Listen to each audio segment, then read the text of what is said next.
Y es un gusto ya tener en esta mesa de trabajo a Juan Fernández Trigo, que se está despidiendo de nuestro país, se está regresando a la diplomacia española. Bienvenido, un gusto recibirte. Buenos días, muchas gracias. Y la casualidad, también es hoy su cumpleaños, así que también feliz cumpleaños. El lunes ya está partiendo rumbo a España. ¿Después de cuántos años en el Uruguay? Pues 4 años exactamente y 8 meses. Nosotros recién en el informe decíamos que se acerca ese acuerdo entre los países del Mercosur y la Unión Europea. Un acuerdo que los gobiernos uruguayos, los gobiernos desde que está el Frente Amplio, pero desde antes también, porque esta negociación con la Unión Europea ya lleva prácticamente 20 años, todos los gobiernos en nuestro país han querido que este acuerdo con los europeos se cerrara y todavía no fue posible. ¿Por qué no ha sido posible, Juan? Bueno, pues yo creo que no ha sido posible porque, entre otras cosas, hemos tenido todos unas expectativas muy altas, ¿no? Y creo que esta vez está todo más cerca porque hemos llegado todos a la conclusión, por la experiencia, por la mala experiencia de esos 18 años negociando con cierta frustración, de que quizá lo mejor sea conseguir algo posible ahora y no esperar a lo perfecto que tarda en llegar.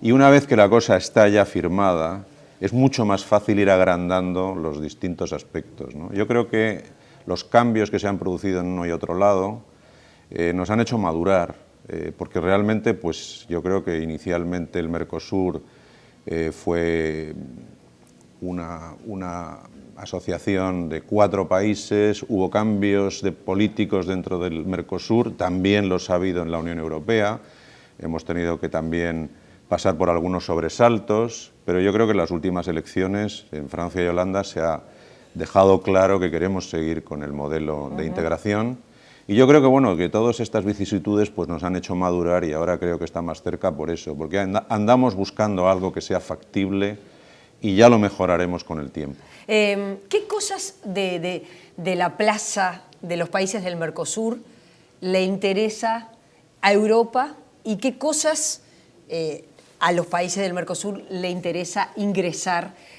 a los países europeos? Es evidente que toda la cadena agroalimentaria es lo que a los países del Mercosur le interesa ingresar a los países europeos. Y ahí es donde ha tenido también freno de los productores locales.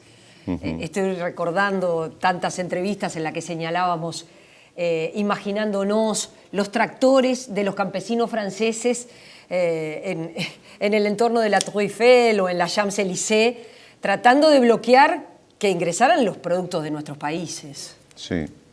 Bueno, yo creo que tradicionalmente se sabe que el Mercosur ha sido un productor, digamos, de alimentos, de agricultura, de ganadería, y la Unión Europea ha sido, digamos, un productor de productos industriales, por simplificar. Pero todo esto hay que matizarlo mucho, porque en los últimos años las cosas han cambiado. Por ejemplo, nosotros tenemos también intereses ofensivos en agricultura, en todo lo que tiene que ver con vino, denominaciones de origen, olivo, o sea, lo que sería el aceite. Tenemos también productos lácteos en los que tenemos mucho interés en introducirlos en el Mercosur. Y al mismo tiempo los países del Mercosur, que tradicionalmente se ha pensado que solamente estaban interesados en exportar agricultura, pues está demostrando que también el sector industrial, por ejemplo, en el caso del apoyo que le ha dado a la negociación todo lo que es la Federación de Industrias de Sao Paulo, demuestra que no hay ya ese temor tan grande por parte de los productores en el Mercosur a la invasión de los productos industriales de Europa. Y al mismo tiempo hay también otras consideraciones, es decir, la posibilidad de que un acuerdo de estas características suponga un trasvase de tecnología y una mejora en otros sectores, digamos, que se pueden beneficiar. Pero luego está el tema de la inversión. Por ejemplo, nosotros tenemos un potencial inversor en el Mercosur tremendo, es decir, hay unos 400.000 millones de euros invertidos en el Mercosur y eso se podría incrementar.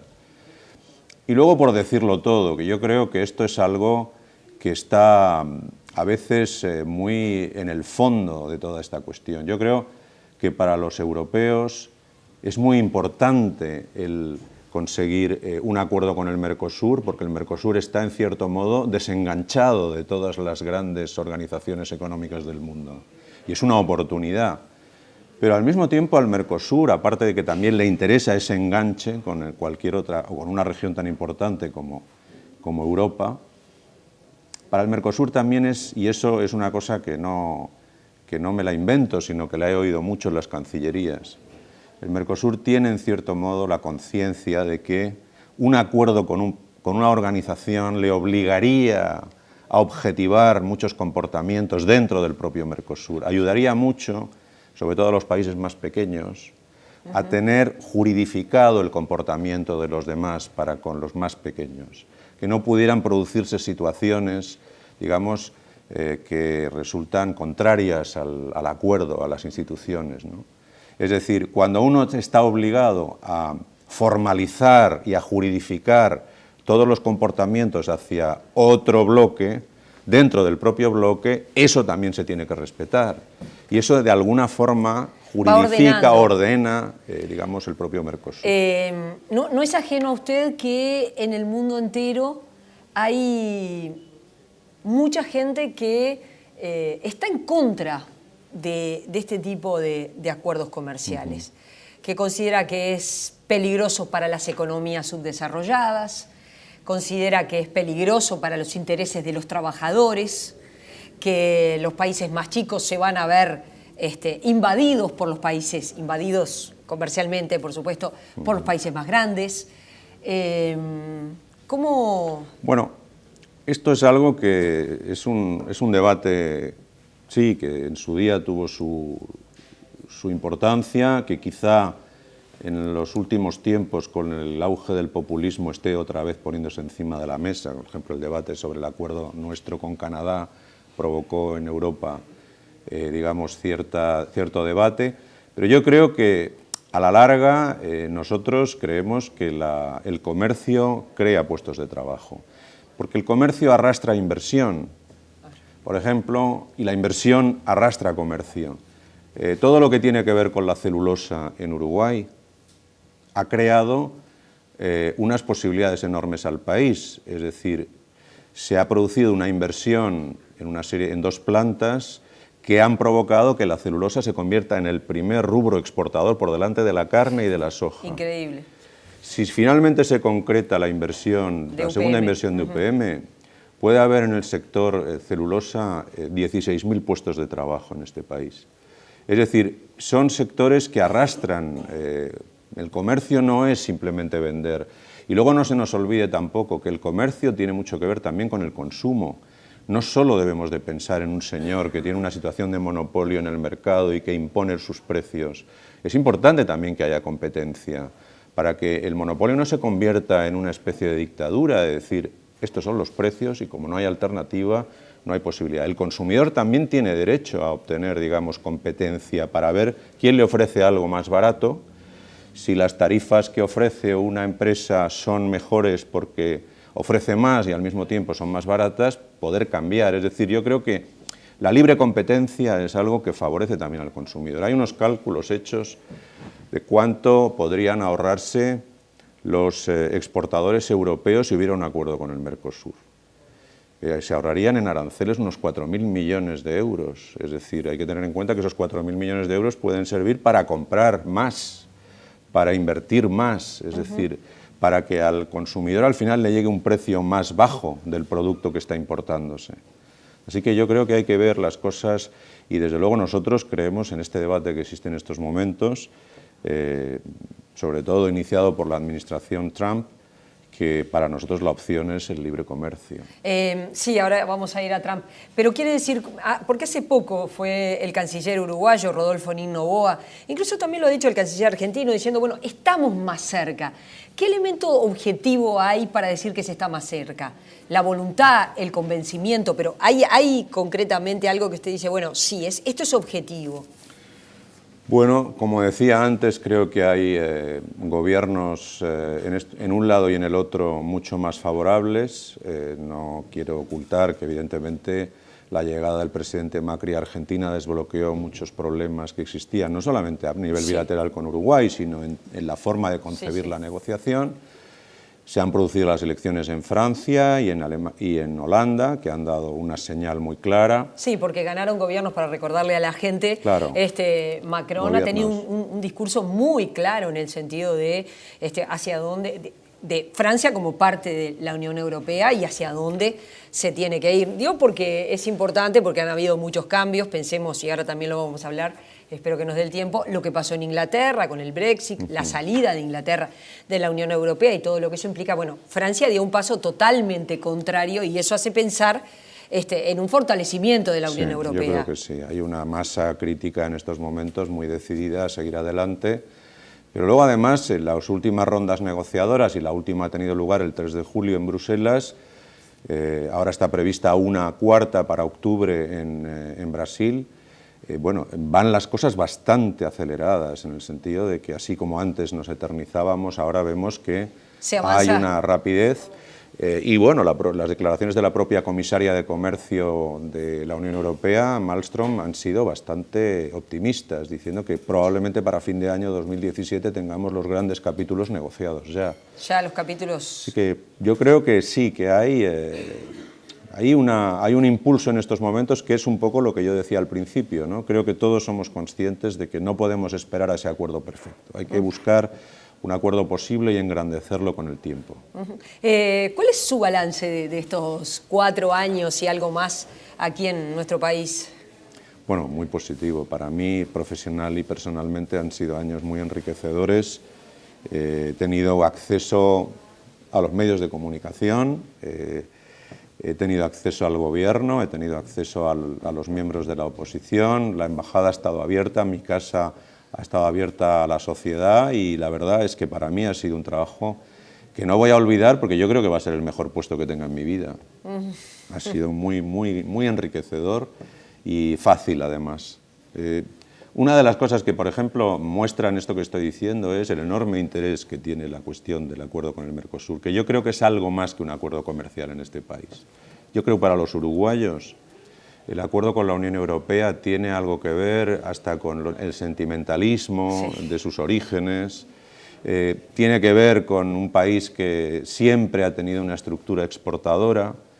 Yo me acuerdo que las primeras conversaciones que tuve con Enrique Iglesias me decía, mira, nosotros yo siempre decía, me extraña tanto que en este país preocupe tanto cómo está el dólar, cómo no está el dólar, y me decía, es que nosotros hemos vivido siempre pensando en el exterior, pensando en cómo estaba el precio del trigo en Chicago. Es decir, somos un país que ha nacido con una estructura de vender aquello que produce. Pues se dice mucho esto de que se producen alimentos para 40 millones de personas. Exactamente, ¿no?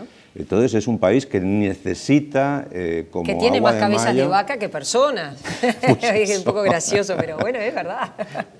Pues es así. Entonces, pues para mí ha sido fácil. Y luego he orientado un poco también mi acción hacia el tema cultural, que en este país tiene un potencial muy grande. Y que me gustaría también señalar que este país, que a veces, y creo que también es cierto, tiene un problema con la educación, no olvide que sin embargo tiene un potencial y todavía tiene a mucha gente trabajando en el mundo de la cultura que tiene mucho que decirle al mundo. Así que hay que ser crítico con la situación de la educación, pero al mismo tiempo hay que reconocer que en este país hay muchas cosas que todavía están muy vigentes, como es la importancia del teatro, la importancia de los intelectuales. Y aquí hay personas muy válidas que no han necesitado estudiar en Harvard para hacer un buen trabajo.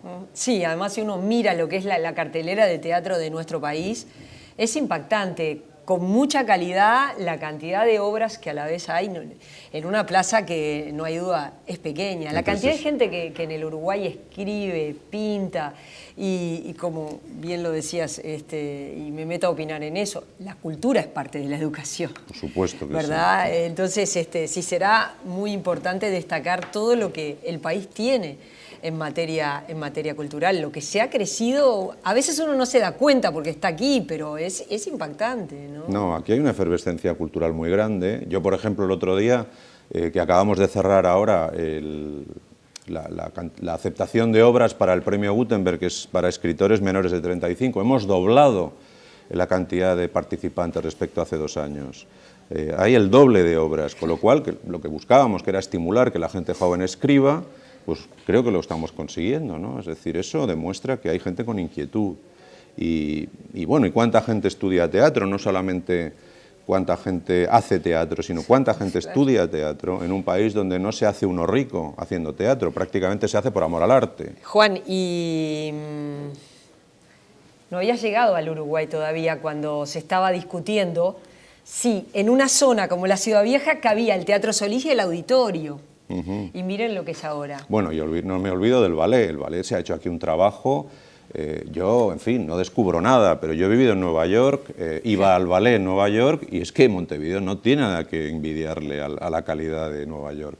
En fin, creo que desde luego es un país que no debe de olvidar, por mucho que haya que seguir trabajando en ese tema de la educación, porque por supuesto sí creo que si se ha llegado a este nivel fue por la educación, fue por lo que hizo Varela, fue por lo que se continúa haciendo después, pero que hay mucho todavía por explotar y yo, por ejemplo, pues siempre saco a colación que creo que en este país habría que exportar teatro a toda América Latina. Más de lo que se hace, que yo sé que se hace, pero habría que hacerlo mucho más.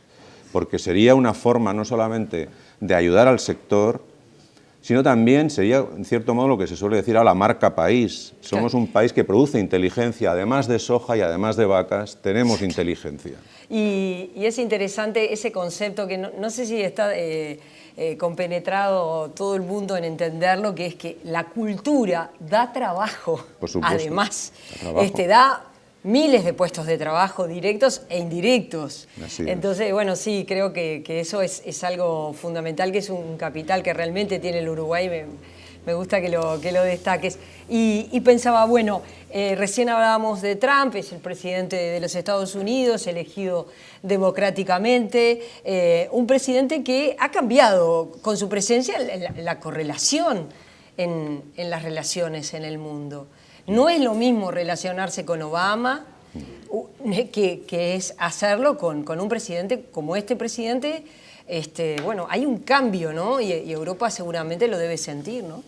Bueno, es que yo creo que precisamente el gran cambio que ha supuesto el periodo de Obama es que, así como los Estados Unidos siempre fueron vistos como, especialmente en algunas regiones del mundo, como un poder duro, cuando llega Obama, de repente se produce por primera vez en muchísimo tiempo, ¿no? Quizá Kennedy, pero yo creo que Kennedy no llegó nunca. La imagen de Kennedy ha crecido con el tiempo, pero en el momento en que él ejercía la presidencia nunca tuvo los niveles de adoración que ha tenido Obama. Obama era un presidente al que todo el mundo, especialmente en el extranjero, quería abrazar, hacerse la foto con él. Entonces, lo que produce, yo creo que el gran cambio que produce la administración Obama, que dentro ha tenido más críticas de las que ha tenido fuera, es eso, que por primera vez un presidente se convierte en un gran relaciones públicas de su propio Estado, de su propio país. Creo que con Trump se vuelve un poco a esa imagen del Estados Unidos, poder duro, al que en cierto modo es difícil entender, ¿no? Y bueno, y yo creo que sí, en fin, no quiero ser excesivamente crítico con un presidente electo, porque evidentemente son los norteamericanos quienes han decidido elegirlo, pero me parece una realidad constatar que esa adoración y toda esa buena onda que creaba Obama cambió rotundamente, radicalmente. Volvés a España a una tarea compleja, ¿no? Sí. Porque en realidad volvés a la diplomacia española, volvés al Ministerio de Relaciones Exteriores de España, para trabajar en qué temas. Bueno, voy a ocupar del Brexit. Recordemos que es la salida de Inglaterra de la Unión Europea y todo lo que eso implica de todo punto de vista, ¿no? Sí, es una negociación que, además de ser muy difícil y muy complicada, tiene que hacerse en un margen de año y medio, porque a partir del momento en que se presentó la solicitud de salida por parte de los británicos, empezó a correr el plazo de 2 años, que incluye el periodo de ratificación que tiene que haber de ese acuerdo que finalmente se logre. Por lo tanto, como eso lo tienen que ratificar los parlamentos de cada uno de los Estados miembros, pues eso lleva su tiempo. Claro, así que quizás alguna gente podrá pensar que bueno, Inglaterra lo plebiscitó, la gente votó, bueno, se va de la Unión Europea y ya está. ¿Cuál sería el problema? El problema es que evidentemente hay un montón de compromisos, entre otros económicos, siempre que hay plata de por medio hay lío, claro. Económicos que Inglaterra asumió y que ahora ¿quién va a pagar la parte de Inglaterra? Por decir un ejemplo, ¿no? ¿Quién va a pagar el dinero que Inglaterra se comprometió a poner y que ahora que se va dice, bueno, nosotros nos vamos? Claro, Inglaterra aportaba, de hecho, a las arcas del presupuesto de la Unión Europea un 12% del presupuesto. Ese 12% ahora lo tenemos que cubrir los otros 27%. Por otra parte, se adoptaron en los años precedentes a esa decisión de salida muchos compromisos que se tenían que materializar en el tiempo. Y, por lo tanto, al adoptar la decisión éramos 28. Lo que no puede aparecer ahora es que grandes costes de infraestructuras que estaban decididas a 28 solo las paguen 27. Entonces hay que hablar también de cuál es, digamos, el precio que debe de pagar el Reino Unido a esos proyectos que estaban acordados entre todos. Hay que resolver sobre todo la cuestión del enganche de las relaciones económicas que tendrá Gran Bretaña con los 27 en el futuro.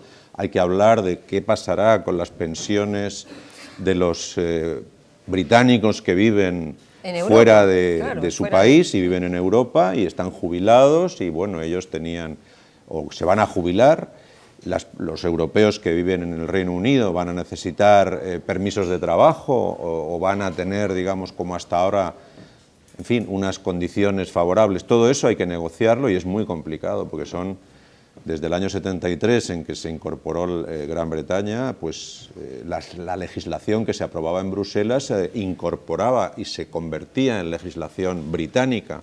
Ahora hay que deshacer todo eso. Entonces, en cierto modo hay que saber dónde nos quedamos, qué parte de esa legislación se sigue aplicando, cuál ellos consideran que no. Bueno, en fin, es una legislación, es un tema, una negociación complicada. Está el tema, por ejemplo, muy preocupante de qué pasa con Irlanda del Norte, porque Irlanda del Norte en estos momentos se convierte otra vez en una frontera respecto a la Irlanda que todos conocemos, Gibraltar, en fin, toda una serie de cuestiones que son delicadas y que en año y medio hay que resolver. Que no es poca cosa. Y a la vez yo creo que el Brexit, también el proceso que vivió España cuando se pasó un año entero sin poder conformar gobierno, las elecciones en Estados Unidos hablan de un malestar de la población, de las poblaciones, con la democracia, con la política entendida en los términos que hoy se entienden, con este modelo de sociedad que la gente no se está sintiendo bien. Eso es evidente, no estoy descubriendo en América, ¿no? Sí, yo creo que primero nuestros sistemas políticos se diseñaron en el siglo XIX. Fundamentalmente las constituciones puedan ser del siglo XX, pero en cierto modo adoptan un esquema de poder en donde hay un legislativo, un judicial, las elecciones se hacen cada 3, 4, 5 años. Y de hecho, todo eso pues, no ha tenido en cuenta que ha llegado el mundo, la revolución de las comunicaciones, la gente está más informada, la gente está menos acostumbrada a someterse a lo que dice otro y eso pues, está cambiando la faz de la Tierra, ¿no? La gente puede, en lugares donde nunca llegaba una información porque el poder político lo controlaba todo, de repente esa información llega por unos canales que son incontrolables. La gente sale a la calle y protesta. En un país donde supuestamente los mundiales, como es el caso de Brasil, lo eran todo, sin embargo se encuentra con unas protestas en la calle cuando los Juegos Olímpicos y el Mundial. En fin, todo eso demuestra que la gente está menos dispuesta que antes a someterse y a aceptar explicaciones que van solamente en una dirección. Entonces, eso puede ser algo que haya venido para quedarse, o puede que no, puede que cuando vuelva la ola de prosperidad y la gente tenga menos problemas y menos agobios económicos, pues estas protestas a lo mejor desaparezcan. Pasen y se olvide. Pero creo que deberíamos estar atentos, ¿no? No creo que sea un fenómeno pasajero. Juan, ha sido un gusto conocerte. Muchas gracias, igualmente. Te deseo muchos éxitos lo ahora mismo te cuando digo. vuelvas al Ministerio de Relaciones en España. Y si te parece, nos vemos en cualquier momento. Muy bien, muchísimas gracias por vuestra ayuda y por vuestra atención. Ha sido un gusto, ¿eh? Gracias. Nosotros hacemos una pausa, volvemos enseguida.